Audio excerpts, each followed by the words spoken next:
ദേ പോകുമ്പോ ആ വേസ്റ്റും കൂടെ എടുത്തോണ്ട് പോണേ. 2 ദിവസമായി വെച്ചിട്ട് നാറാൻ തുടങ്ങിയിരുന്ന്. സന്ധ്യ എങ്ങാനാവട്ടെ, ആ റോഡിലെങ്ങാനും കൂടെ നമുക്ക് തട്ടാം.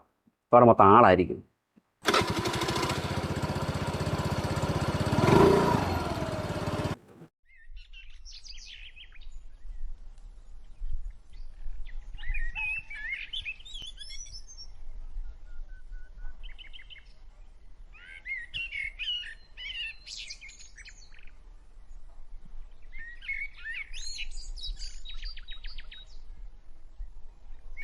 തൊമിട്ടോ, എന്നതാ മൂക്ക് പൊത്തുന്നേ? ദാണ്ടെ രാത്രി ആരാണ്ട് ഒരു ചാക്ക് കെട്ട് കൊണ്ടു വെച്ചേക്കുക. നാറിയിട്ട് പാടില്ല. എന്നതാ? അതിലെന്താ എഴുതി വെച്ചിട്ടുണ്ടല്ലോ?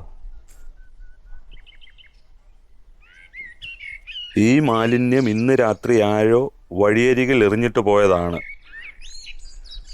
ആരാണെന്ന് അറിയാത്തതിനാൽ അവൻ്റെ വീട്ടിൽ കൊണ്ട് തിരിച്ചിടാൻ നിർവാഹമില്ല. പിന്നെയൊരു വഴി, ഇങ്ങനെ കാണുന്ന മാലിന്യം ഓരോ ദിവസം ഓരോ വീട്ടുപടിക്കൽ കൊണ്ടിടണം. തിരികെ വീട്ടിലെത്തുമെന്ന് മനസ്സിലാക്കിയാൽ പിന്നെ ആരും ഈ പണിക്ക് നിൽക്കില്ലല്ലോ എന്ന് ഒരു വേസ്റ്റ് പെറുക്കി. അത് കൊള്ളാം.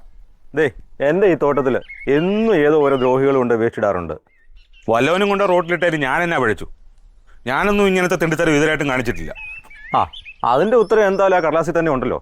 ഇതിപ്പോൾ ആരാ എന്താണെന്ന് അറിയാതെ എങ്ങനെ പണി കൊടുക്കാനാ? എന്നെങ്കിലും ഇതുപോലെ തെണ്ടിത്തരം കാണിക്കുന്നതിന് വീട്ടിലും ആരെങ്കിലും കൊണ്ടിങ്ങനെ വേസ്റ്റ് വെച്ചോളും. എന്തായാലും ഐഡിയ കൊള്ളാം. ഇനി വേസ്റ്റ് കൊണ്ടിടുന്നവനൊന്ന് ആലോചിക്കും, ഇത് കൊണ്ടിടണോ വേണ്ടിയൊന്ന്. ഒരു കണക്കിന് ഇവരെ കുറ്റം പറഞ്ഞിട്ട് കാര്യവുമില്ല. വീട്ടിൽ സൗകര്യമില്ലാത്തവരൊക്കെ ഇതൊക്കെ എവിടെ കൊണ്ടേ കളയാനാ? അതിനെ മാലിന്യ സംസ്കരണ സമ്പ്രദായം ഗവൺമെൻറ് എന്തെങ്കിലും ഉണ്ടാക്കണം. ഇത് ഡെയിലി ഇങ്ങനെ വേസ്റ്റുകൾ ഓരോ വീട്ടിൽ ചെല്ലുമ്പോഴത്തേന് എന്തെങ്കിലുമൊക്കെ തന്നെ ശരിയായിക്കോളൂ.